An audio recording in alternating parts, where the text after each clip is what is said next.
Good afternoon, welcome. Thank you all for joining us today in person and also those joining us via live stream.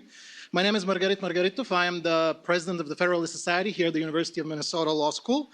And it is my honor to introduce our lunch speaker, Professor Michael Paulsen, the Distinguished University Chair and Professor at the University of St. Thomas School of Law and co-author of The Sweep and Force of Section 3. The conversation will be moderated by our own Professor Alan Rosenstein. I want to thank Professor Paulsen for graciously accepting Professor Rosenstein's invitation as well as ours. And I also want to thank Professor Rosenstein for welcoming the Federalist Society and the American Constitution Society as co-sponsors of this very timely and informative conference. As always, the Federalist Society takes no position on legal or policy issues. Without further ado, gentlemen, take it away. Thank you, Margarit. Do you mind if I start off and just saying thank you to the organizers of this. Thank you to the Federalist Society. This actually originated as an invitation from the Federalist Society for me to come across town and just give an informal lunch presentation before Alan hijacked it and blew it up into a full-blown academic conference. But it's really an honor to be here. It's great to be back home. I taught here for 16 years. I have many great faculty friends and colleagues still. And Bob Stein hired me in 1991, and I taught here from 1991 to 2007. So it's great to be back, and I'm honored to do this. Thanks so much for coming. We're delighted to have you. So I have a bunch of questions I want to ask you, but I want to start first with how you feel about all of this. How do and here's what I mean. And I'll send you the therapy bill after the hour. Okay. There are not many law review articles, certainly not many 126-page law review articles. There may not be any 126-page law review articles that get more than 100,000 downloads on SSRN in the first 6 weeks, essentially, of their being released. Not many law review articles end up playing a major role in the national and international conversation of what may be one of the most consequential issues in the history of American democracy.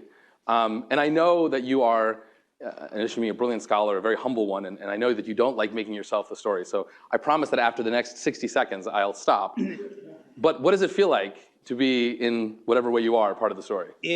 Well, it is humbling and a little bit overwhelming. I mean, when we set off to do this, it was like more than a year and a half, pushing 2 years ago.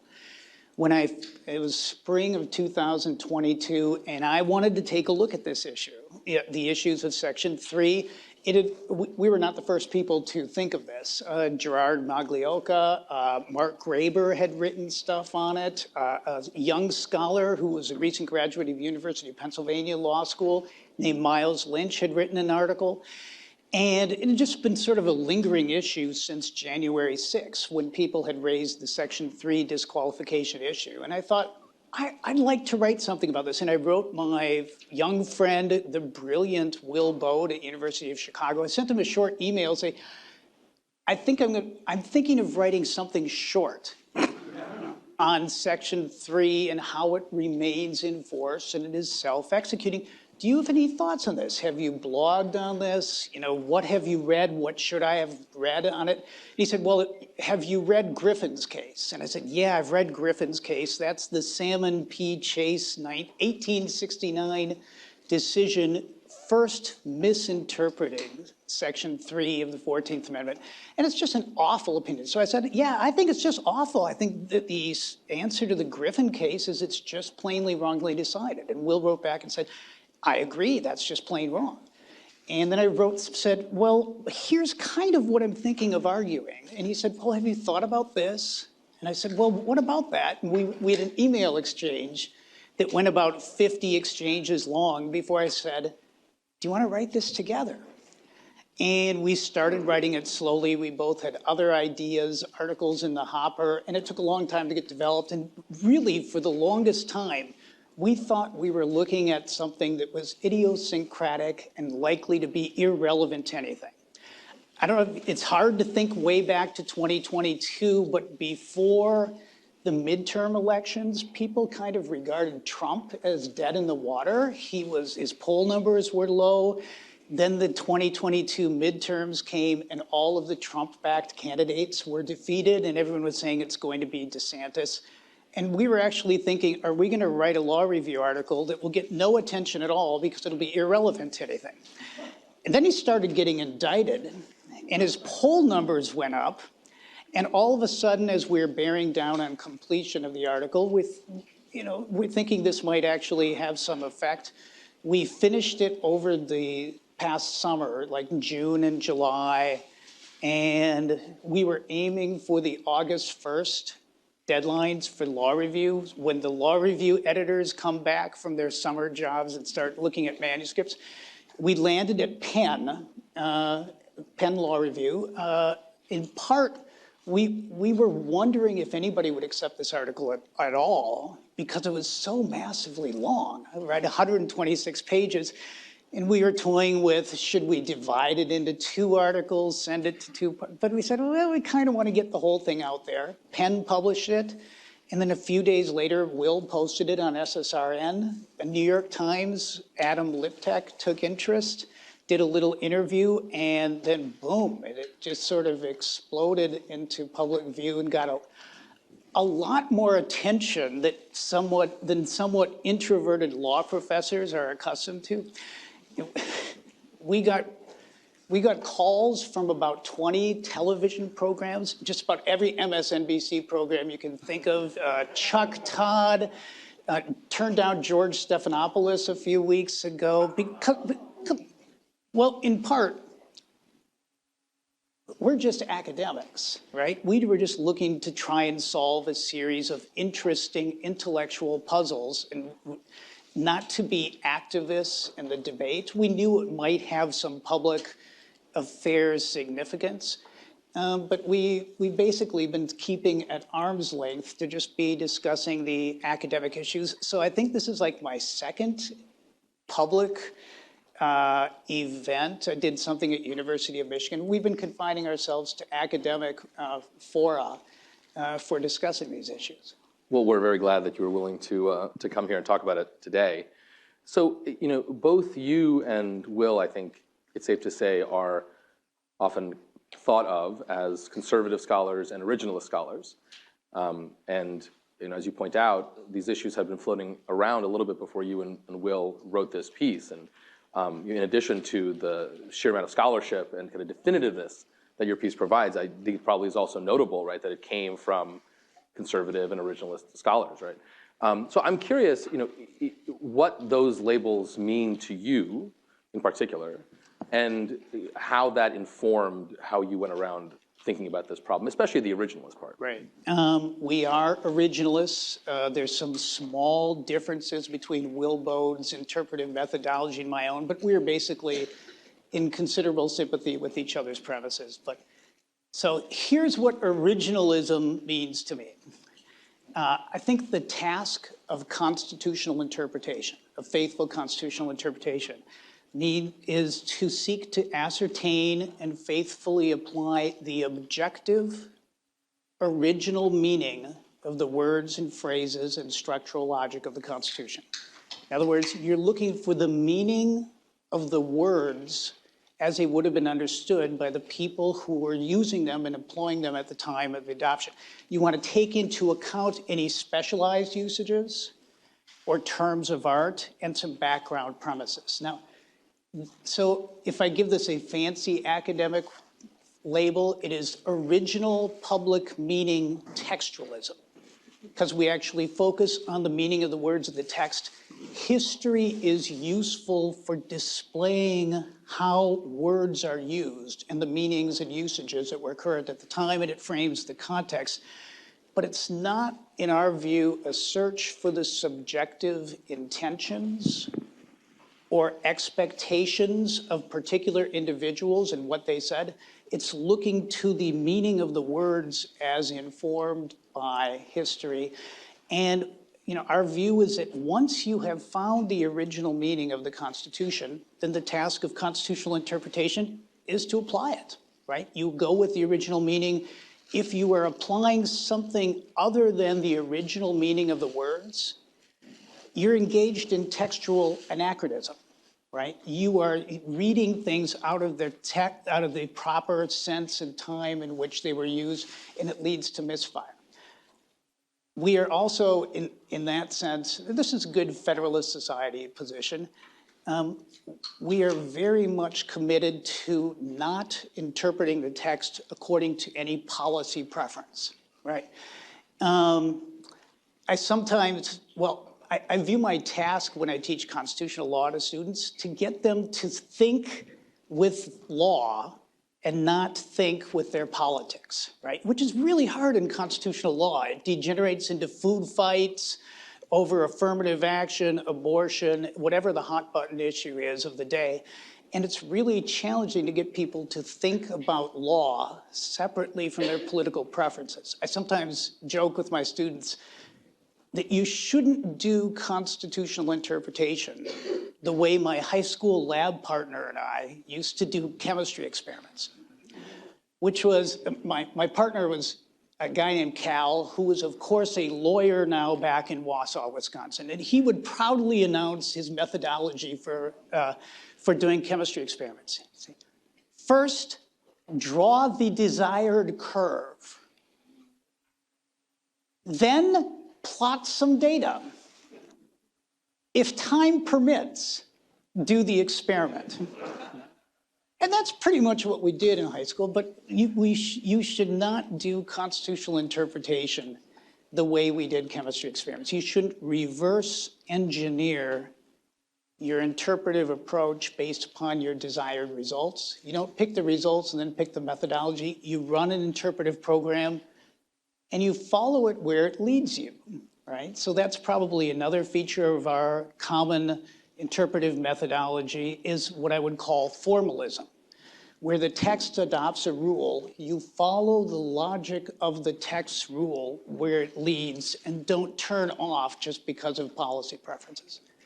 So I think the fact that we were originalists accounted for some of the attention and the media attention because these issues tend to divide along party lines, ideological lines. And our ideology was basically to try to look at the Constitution objectively and figure out the answer to a bunch of interesting puzzles. How do you do that when the topic that frames your constitutional question, because of course, your article is not just an analysis kind of in the abstract about Section 3, it is about, in large part, or at least at the end, whether or not Donald Trump can run for president in 2024. And Trump, whether one likes him or dislikes him, it's very hard to be apathetic towards him. He sucks all the oxygen out of any room he is in. And so I just wonder how, and maybe just kind of personally, sort of how you, as you went through this process, tried to cabin this question, because it does seem to me very difficult, even just subconsciously, not to think about all the practical risks, whether they're risks about disenfranchisement, whether there are risks about letting someone unfit for office into the country, back to the presidency, whether it's risks of violence. I mean, one can go on and on both sides of it. How do you sort of hermetically seal that off? Well, I don't know that you can perfectly hermetically seal it off, but I have 33 years of training of being a constitutional law professor, and my shtick, if there is one, is to basically look at texts, ascertain their meaning, and follow it where it leads. And I have a couple of articles where the logic of following the text and the original meaning of the Constitution lead to fairly unconventional conclusions. So I'm kind of well rehearsed in ignoring political consequences. There were at least some issues as we were working it out where I was initially inclined to think this is actually an escape hatch, right? That this is a way in which Section 3 does not disqualify Trump and others. And what I was initially looking at was, you heard some discussion this morning about the power of Congress under this last sentence to remove the disability by 2/3 vote. The 14th Amendment is ratified in 1868. In 1872, they kind of give up on Section 3 disqualifications and they pass a general amnesty statute with some exceptions for members of the 36th and 37th Congress and people who served in certain military positions. It had become an unpopular approach to disqualify the South. They were doing it case by case, individual by individual, and then finally they said, we're pretty much done with this. It coincides with the beginnings of the decline in interest in maintaining Reconstruction at the same time. And then in 1898, on the cusp of the Spanish-American War, they basically say the disqualification effectuated by Section 3 is hereby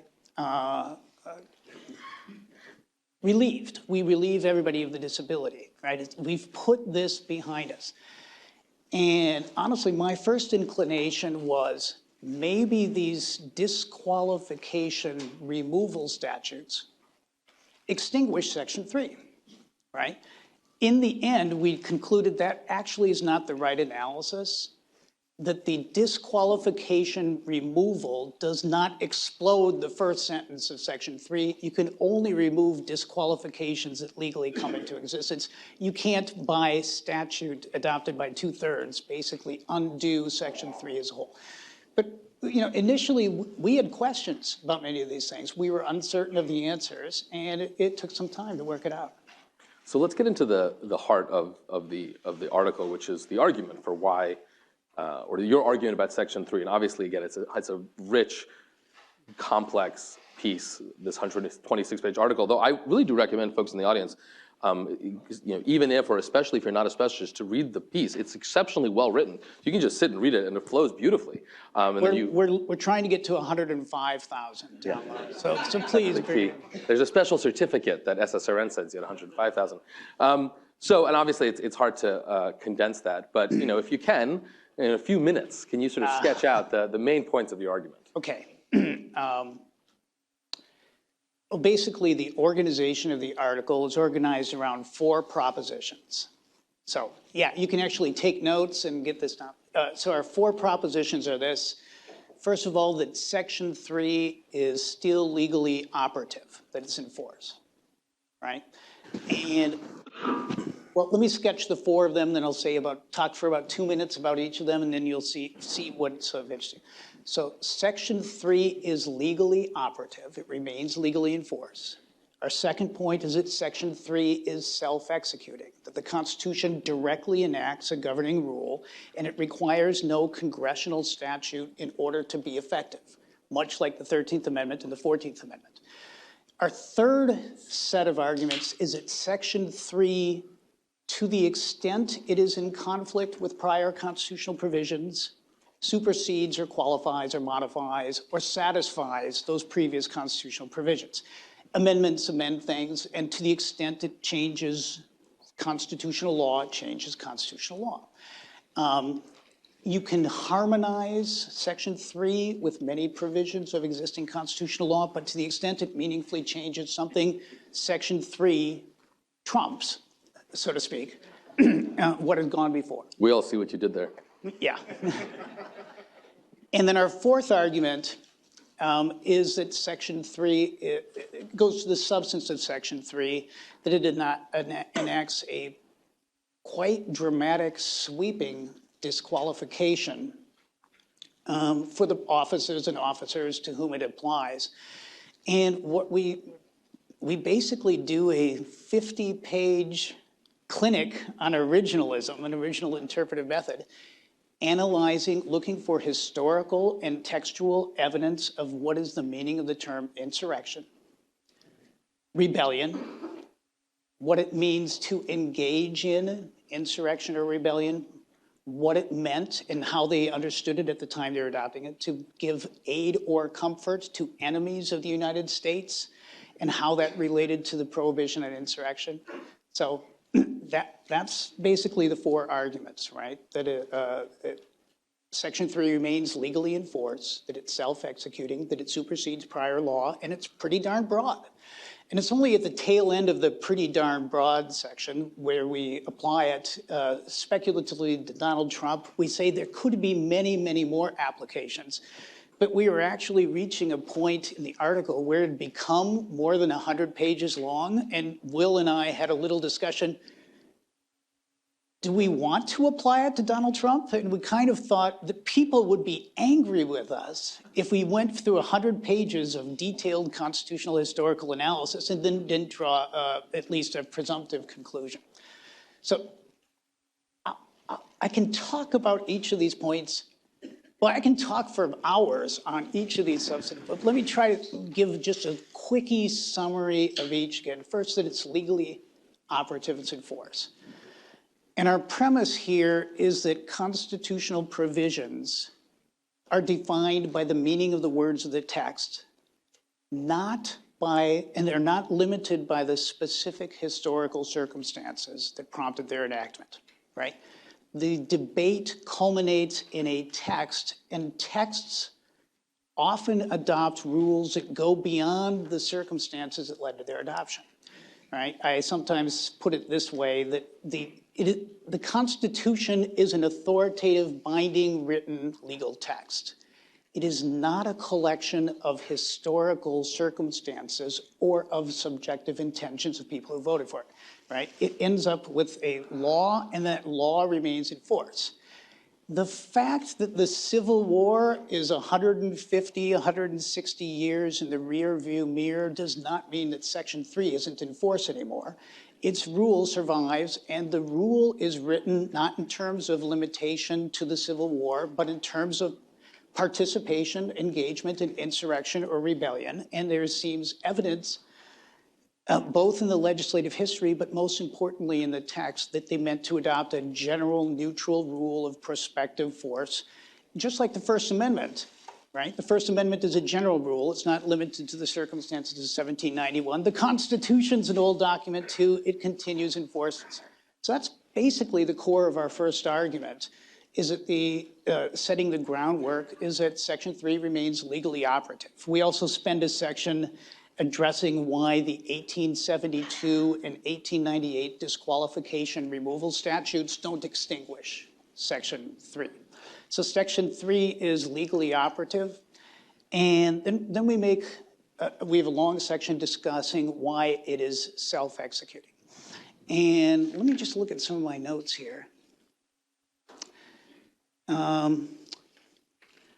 Our argument that it's self-executing basically is a textual argument looking at the words that you have there on the screen.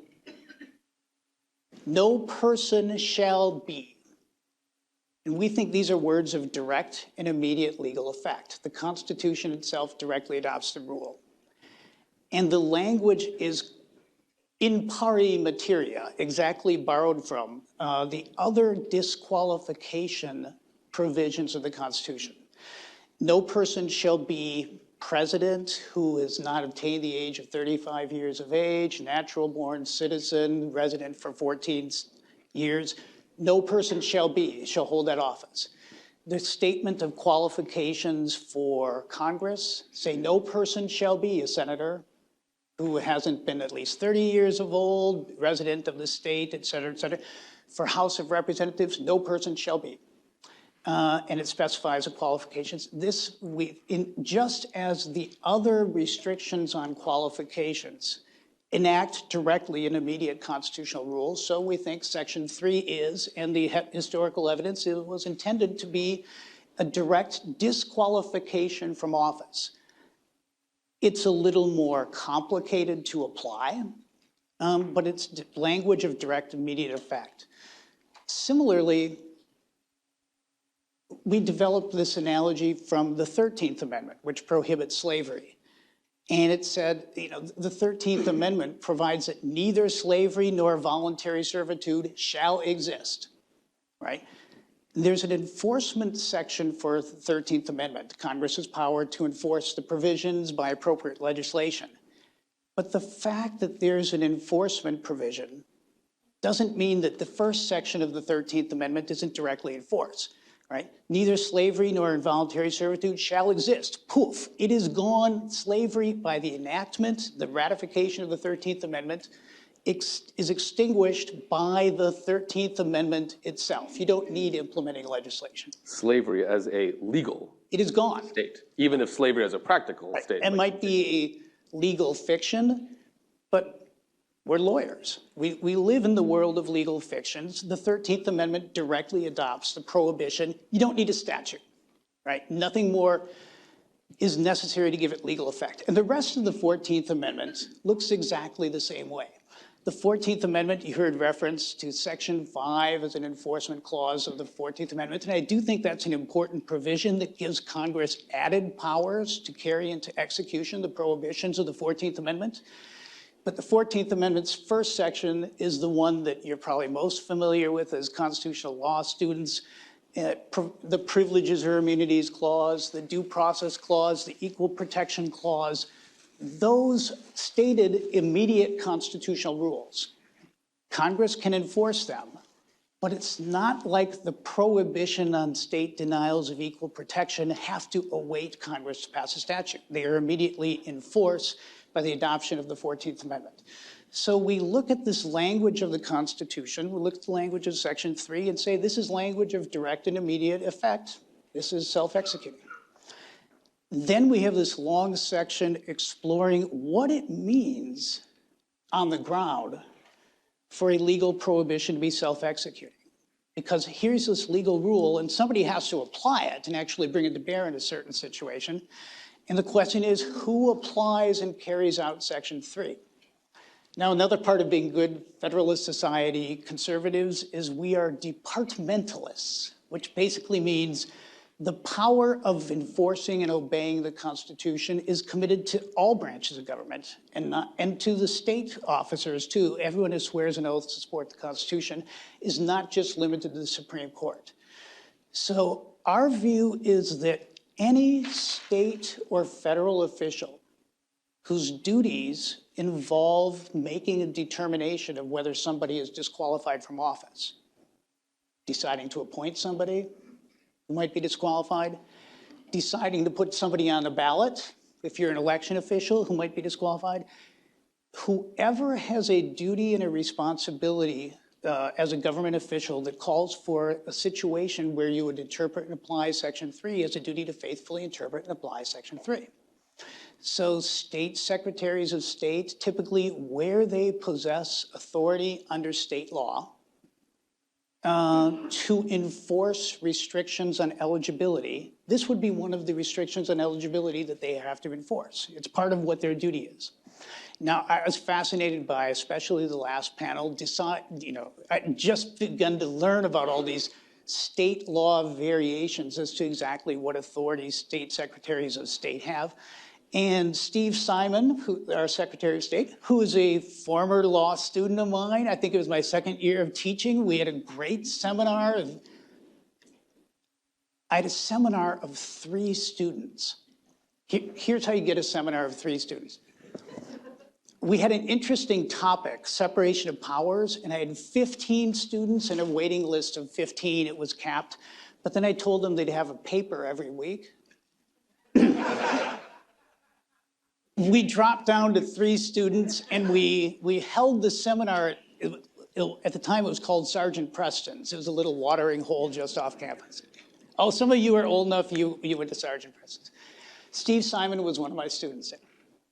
So Steve Simon, the Minnesota Secretary of State, takes the position that even though this is a requirement of law, he as Secretary of State has no real authority under state law to carry out this legal requirement. I think I've seen this quoted in the Star Tribune. He says, "We don't have guns and badges. We are not law enforcement agency. We don't investigate. We just do what we're told." And so the Minnesota case that's going to be heard Thursday involves this Minnesota statute that authorizes basically any person, doesn't even say voter, any person to challenge the secretary's inclusion or exclusion of somebody from the ballot. And so it is one illustration of how these cases, these disputes as a practical matter are inevitably going to end up in the courts, right? And the courts, we think, state courts, federal courts, have a duty to faithfully interpret and apply the Constitution of the United States, including Section 3 as a prohibition. Wait, let me just finish off the idea that it's self-executing. We then spend about 15 pages on this In re Griffin, or Griffin's case opinion, which is this early decision of Salmon P. Chase, saying that Section 3 is not self-executing. And when I've given this as a talk at other Federalist societies, when we were just working on it in draft, I hold up Griffin's case as an example of everything you don't want to do in constitutional interpretation. And Chase's opinion says it's actually driven by the supposed inconveniences that would be created by following what the Constitution actually says. And he says, you know, if you applied this rule of disqualification, it would disqualify a lot of people. We have all of these Southerners, unreconstructed Southerners, who are holding offices and wielding government authority. And think of how unimaginably disruptive this would be. And I think the answer is yes. That's kind of what the purpose was and what they had in mind. And he also argues that it would be such a change from prior constitutional law that we should presume that the amendment doesn't mean to amend very much. Again, that's sort of reading your desired outcome as your first step and then using it to corrupt your constitutional interpretation. So he's the guy that comes up with the Section 5 is necessary. Congress has to pass implementing legislation, but nothing in Section 3's text, structure, history, or logic supports that interpretation.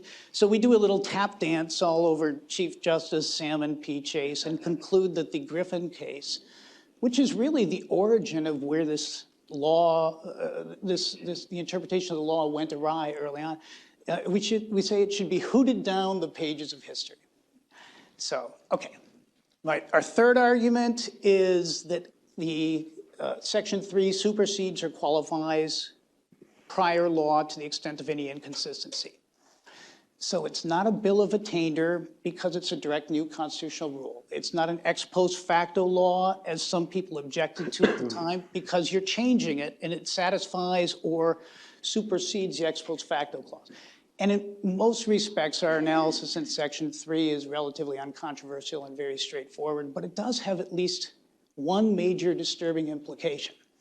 And that is, to the extent that Section 3 adopts a prohibition at odds with principles of freedom of speech, which controls?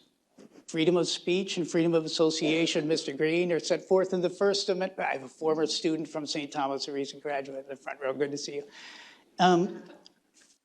First Amendment is, to the extent of any inconsistency with Section 3, implicitly qualified by Section 3. Now, Will and I are both First Amendment liberals. We believe in a broad freedom of speech and expression, so this is potentially disturbing. But we think that the provisions are mostly harmonizable in that even under modern liberal free speech law, your expression in support of solicitation of a crime, attempt of a crime, conspiracy to crime, material assistance to a crime is not protected by the First Amendment. So most of the things that Section 3 would prohibit as insurrection or rebellion would not fall under the First Amendment's protection anyway, even under modern liberal interpretation of the First Amendment. Some arguably would, and there is some tension between incitement under the Supreme, you heard some mention this morning of the Supreme Court's Brandenburg decision in 1969, which adopts a very limited view of what counts as incitement to criminal activity such that you can criminally prohibit speech, okay? I think that if you look at the history of what the adoption of Section 3, there are some incitements that would be constitutionally protected under Brandenburg and the First Amendment, but that would not be constitutional exceptions to when Section 3 disqualifies someone for insurrection or rebellion. So I think that is a pressure point, and I think that, interestingly enough, in the comments that have been raised, very few people have raised much in the way of First Amendment, though I think that's the more vulnerable or a little bit out there position. Okay, and then we'll probably spend the rest of the hour talking about this. How broad it is. For insurrection, we first, after doing a lot of research, come up with what we think are operational definitions, working definitions of these terms. And insurrection is basically concerted, forcible resistance to the authority of government to execute the laws in some material sense. I liked Mark Graber's add-on that it has to be for a public purpose. It's more than just a crime. It's more than just a riot. It is an attempt to defeat the government's capacity to execute the laws. So think January 6th and how that fits in. Rebellion, well, one point we wish to make is that insurrection and rebellion are largely overlapping terms, and the evidence seems to be that they wanted to adopt a comprehensive provision that would cover all forms of unlawful activity that could be fairly characterized as insurrection or rebellion. Lincoln insisted that the Civil War was a rebellion, a massive rebellion. Rebellion, we think, involves typically more than insurrection. In that insurrection, you're just resisting the ability to carry out a certain law, and rebellion would also embrace abilities, an attempt to substitute the lawful government authority, right? To displace the existing legal regime with a new legal regime in whole or in part. And one of the questions we discuss and address is whether a coup d'etat attempt is a form of rebellion. And we think legally it is, right? You were attempting to upend the existing legal regime and substitute in its place an unlawful legal regime. Think not just January 6th, but the attempt to overthrow the results of a constitutional election and establish the presidential election loser in office. That's a coup d'etat. It might be a bloodless coup d'etat. It might not involve military force. It is, political scientists I've seen refer to it as a self-coup, right? But it is a form of legal rebellion in that you're attempting to upend the existing legal regime and doing it by force or fraud or intimidation. So that's insurrection or rebellion. What it means to engage in insurrection, we go through we spent about 50 pages on this, looking at the sorts of activities that the Civil War and Reconstruction era regarded as engaging in. And it comes down to any serious involvement in planning, participation, execution, support, encouragement, counseling, abetting, a very broad aiding and abetting type of understanding of what it means to constitute engaging in insurrection. So we look at 1860s era dictionaries and legal dictionaries. We look at prior background historical assumptions of things that were characterized as insurrections or rebellions and that were well established as a matter of history and legal understanding at the time. Shays Rebellion, Fry's Rebellion, the Whiskey Rebellion, John Brown's raid into West Virginia, well, Virginia at the time, was a form of rebellion and insurrection. We look to, I'm a Lincoln lover, we look at Lincoln's usage of the terms insurrection and rebellion and the breadth of what was regarded as participation in the Civil War as rebellion. Congress, during the Civil War, passed some statutes, heard allusion to the Second Confiscation Act, which was a series of legal prohibitions that removed property and imposed penalties and office disqualification on people who were engaged in rebellion, and it details a lot of the sorts of things that would constitute engaging in rebellion. About the same time, 1862, stop me if I'm boring you. Yeah, okay. Because I can talk about 1862 until you're blue in the face. Well, at least for 17 more minutes. Okay. Oh, I better make it. Congress passes what was called the Ironclad Oath, which said you could not serve in a federal office, sort of a proto-Section 3, if you had done any of these activities and you had to swear that you never did them. There's a Supreme Court case in 1863 called the Prize Cases, which upheld Lincoln's blockade of the southern ports, and it describes insurrection or rebellion. All of these materials would have been part of the common discourse and legal culture at the time, and the terms insurrection, rebellion, engaging in, aid or comfort were ubiquitous in federal law by the time they adopt the Section 3 of the 14th Amendment. We think that's what it means.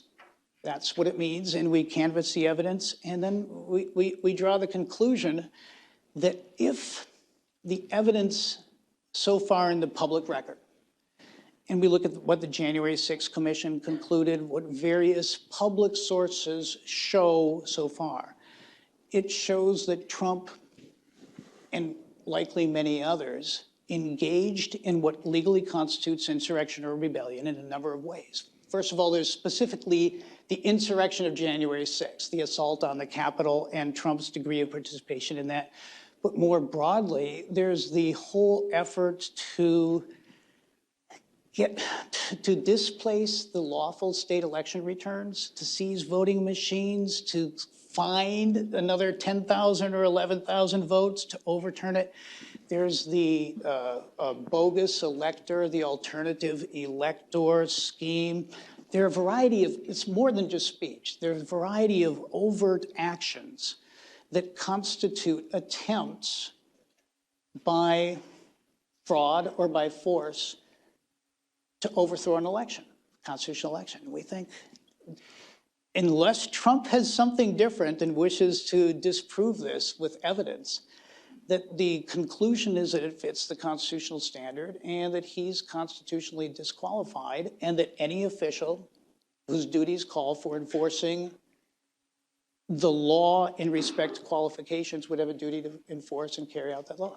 So that's the article. That's 126 pages in 15 minutes. You should still all read it. So I want to make sure we have at least a few minutes for questions from the audience. But before we do that, I want to talk about or invite you to comment on some of these sort of objections that have been raised. And obviously there's, again, it's a target-rich environment, this area of the law. There's a lot to say, but I want to focus on a couple of them. So one concern might be, and this is especially with regard to your last point about how broadly people understood at the time words like insurrection in particular or rebellion, that you're going to sweep in a huge amount of conduct here, right? So a huge amount of conduct, and that you're going to empower, because of how broad this idea of insurrection is, a lot of these sorts of lawsuits, right? You know, earlier today, I think it was Professor Blackman mentioned that Representative Marjorie Taylor Greene has accused our representative, at least the one from Minneapolis, Representative Ilhan Omar, of engaging in insurrection. Not sure exactly what the factual predicate for that claim is, but you know, to pick something that's quite close to home, right? After the murder of George Floyd, there were many protests. But there were also some riots. Some of those riots went after federal buildings, federal courthouses. Could those be interpreted as insurrections? And if so, are you going to get into a situation where actually not an insubstantial number of people at the federal and maybe especially at the state level are going to be, you know, disqualified because they've engaged in things that one side or the other thinks of as insurrection, or even encouraged? Right. There are a lot of issues there. First, Section 3 is limited in the disqualification it imposes to former officers or present officers of the United States government or state governments, you know, who fit the descriptions. So it's not every rioter who is subject to permanent disqualification. But I think as a matter of principle, if an elected official conspired with, encouraged, and engaged in activity that actually fit the definition of insurrection or rebellion, an attempt to overthrow the government or prevent execution of the laws, that arguably would fit. And there are many circumstances beyond just the January 6th. A lot of this would be a question of facts. What do the facts show? I had the same reaction when Professor Blackman was saying that my Congress representative should be guilty of insurrection. I'm no fan of hers. And she said some crazy things. But in any of these situations, I'd want to know, what did she do that constitutes actually engaging in insurrection or rebellion? And one of the criticisms has been raised is by my good friend Michael McConnell, who's a professor now at Stanford Law School, is that you put this weapon in the wrong hands or partisan hands and it could be misused. And I think that's right? Any power or constitutional provision could be misused if misapplied. But the remedy for that isn't to throw out the constitutional provision, it's to throw out the abuse and check the abuse. And I think there's a danger in saying we should not give effect to something the Constitution actually provides, because it could be misused by others. Check the misuse, don't throw the Constitution out entirely. So I have one more question for you, but I'd like to invite folks, if they have questions, as I'm sure many do, to line up behind the microphone. So the last question I wanted to ask you is whether or not Section 3 is a bulwark of democracy, a threat to democracy, or both. It's like Schrodinger's democracy provision. In disenfranchising, potentially, tens and tens of millions of people in pursuit of a more durable democracy. Is there a tension there? Is there a paradox there? What do you think about that line of objections? I think this is a common objection, and I see a lot in the popular press, that to enforce Section 3 would be anti-democratic. It would be impairing the right and the freedom of people to vote. And I actually have some sympathy to that. We are a democracy, and the right to vote is hugely valuable. But the Constitution limits the right to vote in a number of ways through its disqualification provisions, right? I can't vote for my favorite recent president, George W. Bush, again, because he's constitutionally disqualified. He served 2 terms. I can't vote for Barack Obama. I can't vote for Bill Clinton. I can't vote for Arnold Schwarzenegger because he was born in Austria to Austrian parents. He is constitutionally disqualified. Does that impair my right to vote? Does that disenfranchise me? Is that un-American? I think you'd answer no, because those are restrictions set forth in the Constitution. So is Section 3. And I've seen the argument also raised in some of the popular discussion against it, is that I think it is the first questioner at the microphone, I read his thing, that actually you can think of something like Section 3 and some of these other qualifications, requirements, as democracy protective provisions. And you shouldn't understand them as a threat to democracy, but as protections for responsible representative Republican government. Professor Shulman. Yeah. I was actually going to ask a question about a different topic, in that it's in analyzing this, are you and Will, in your excellent article, is your assumption that these provisions should be interpreted as understood by sort of ordinary readers at the time, or by sort of legal professionals or the like? Because this is one of those places where I think it makes a difference. I've set out that distinction, not in the article you mentioned, in a different article, that if you interpret it as ordinary readers would interpret this stuff, almost all of the objections to your argument fall away, because almost all of them are hyper-technical arguments that only lawyers would think of, like, to my mind, the relatively nonsensical notion that the president is not included as an officer of the United States, and therefore you have this ridiculous situation where a former president can engage in insurrection and not be disqualified, but a low-level bureaucrat would be. That's the kind of argument only a hyper-technical lawyer could accept, and with 1 or 2 exceptions, like I think the issue about what counts as an insurrection or whether Trump sufficiently aided the insurrection, that is not in that boat. But most of the other objections to your thesis are all of that same type. They're sort of hyper-technical points that only lawyers are likely to think about or be interested in. So is your approach, therefore, that it's the ordinary meaning as understood by ordinary readers, or is it sort of legal sophisticates or some combination of the two? There are hybrid theories that combine the two because of all the constitutional debates that I've seen recently that are of significance. This may be the one where this issue has the greatest significance. I can still make hyper-technical arguments that the hyper-technical arguments on the other side are wrong. But if counterintuitive hyper-technical arguments are just rejected out of hand, as under the ordinary reader approach they would be, then your task becomes a lot easier, or at least I think. That's a fascinating question. This might be a little bit too inside baseball, legal, academic, but that's what we are. That's what we do here. My version, my understanding of originalism is you're trying to capture the objective meaning the words would have had to the people who adopted it, right? I think you're basically looking to a reasonable person standard, somebody who is reasonably informed, but you're not looking to the hyper-technical lawyer who's adopting some. If a constitutional term, when adopted, at the time it's enacted, was understood to be a legal term of art, and if people generally understood that, and that's part of the legal milieu at the time, I think you give effect to that. Now, your example is a wonderful one. I was looking, as I was listening to the other panels, we spend about 7 or 8 pages on this question of whether the president is an officer of the United States.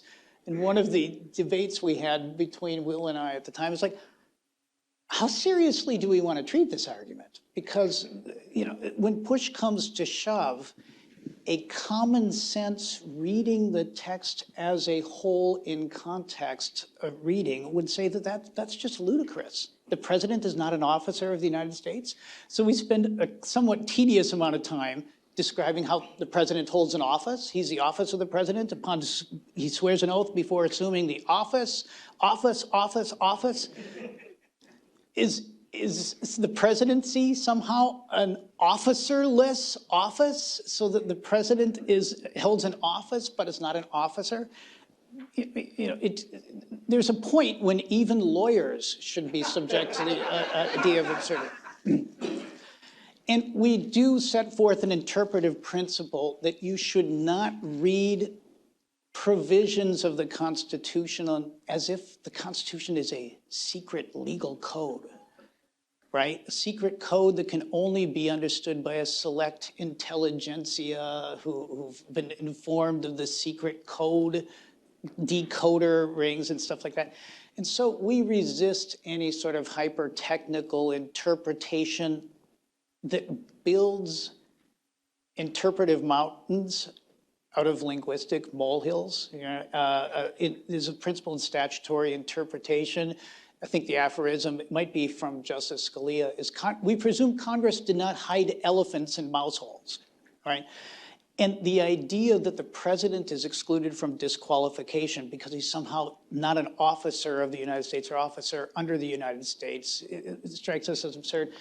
I think I see the gentleman in the audience who asked one of the questions at the end of the last panel. It's like, what would be the consequences of adopting this? Was that your question? No?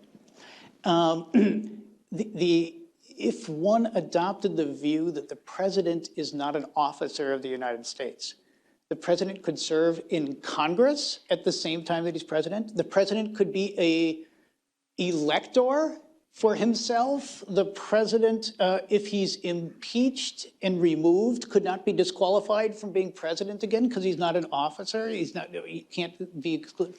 So we think that argument, with all due respect, makes no sense. My friend in law school roommate, Akil Amar, has this great podcast, and he's like a wild man. He's great. But he has a quotation at one point where he's discussing this argument, and he says, let me be perfectly clear about this. This argument is stupid.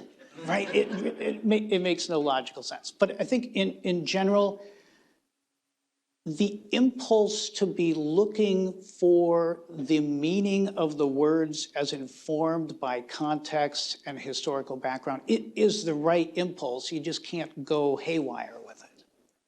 So we have, as far as I can tell, 2 minutes and 3 questions. So here's what I'd like to do, actually. The other two gentlemen should feel free if they'd like to ask their questions, but I think we could ask all the questions, and then we can finish with your sort of closing thoughts. Oh, we scared you away. Come on, Richard, get back in line. I don't think anyone scares Richard Painter away. Okay, I'll ask my question really quickly then. We heard a little bit about this in the last panel, but I'm curious on your perspective on what the text and the history tells us about who should be the finder of fact here. We've got a Minnesota Supreme Court petition here, but it's not really a trial court. They're not used to doing these kind of intense fact-finding missions, and we also heard about what the standard should be, whether it should be beyond a reasonable doubt in terms of a criminal context or something less than that. Or should we be deferring to Congress? Should this be a congressional mission to do some fact-finding so that it's binding across the country? Just curious if you could talk a little bit more about what the fact-finding process should be as it relates to the text and the history of the. Okay, so we have who should be the finder of fact. Okay. Rich, why don't you ask your question as well? Very much connected to that. If the most peaceful way and orderly way to resolve this is for the finders of fact to be the officials of the Republican parties throughout the state and throughout the country, isn't it better to carry this debate forth to the public and perhaps to be more vocal in public forum as opposed to just academic, so that the public can be involved and make the decision, as opposed to having this resolved in the courts of the worst case scenarios, resolved on January 6th of 2025, which seems to me to be utter chaos that was suggested in the last panel. Second, why do we have this provision? Was it really just to punish the insurrectionists of 1861, or is this forward-looking, thinking that insurrectionists are dangerous to a democracy? You've looked at the legislative history, but one question I've always asked is, what would have happened in world history if the Weimar Republic had copied this provision and put it in the Weimar Constitution? I believe it would have disqualified the appointment of Mr. Hitler as the Chancellor of Germany in 1933, because he had been convicted of insurrection. It seems to me this is a vitally important provision for the preservation of a democracy. Let me try to draw together those 7 different questions and give. The question of who applies this standard to concrete facts on the ground is an interesting question, and I think a variety of actors do in a variety of circumstances. Congress, in judging whether a member of Congress is disqualified under its provisions to judge elections and returns and to expel a member, would have the authority to make the factual determination as to those members of Congress in that circumstance. State election officials who have the duty to apply and enforce state election law, including disqualification of candidates, would have the authority to interpret and apply in accordance with whatever procedures they otherwise have. Right? If they have administrative hearings, if they have judicial hearings, they should do with respect to Section 3 what they would do with respect to any other disqualification provision. I strongly believe that these questions inevitably give rise to situations that can become justiciable controversies. They present core issues of constitutional law, and they should be resolved by courts.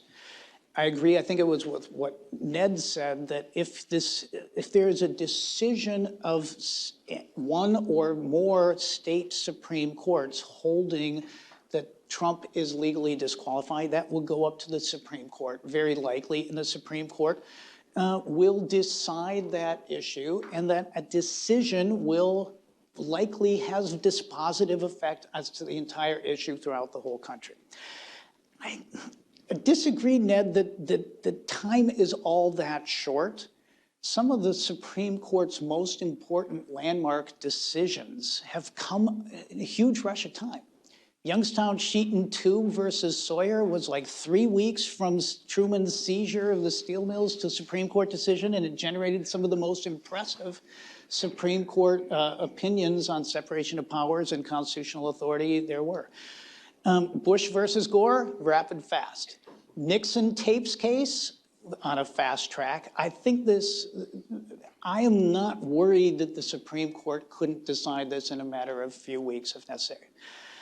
I think that it would be chaotic if this went to January 6, 2025. In our article, we say that we do not think that Congress has the constitutional authority to not count votes, right? We don't think that is within their constitutional authority.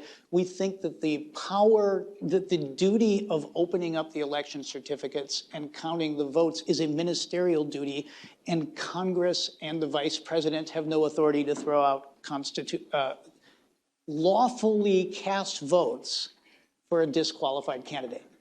Now, that is troubling because we think that the 20th Amendment, as was mentioned earlier, actually provides that a disqualified candidate for president cannot become president. So there are a variety of ways this could be enforced. As to Richard's last question, wait, don't you think that this is an important constitutional provision?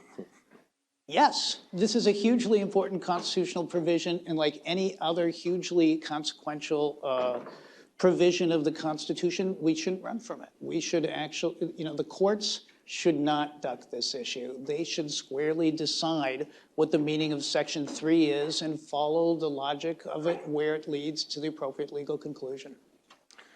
Please join me in thanking Professor Paulsen.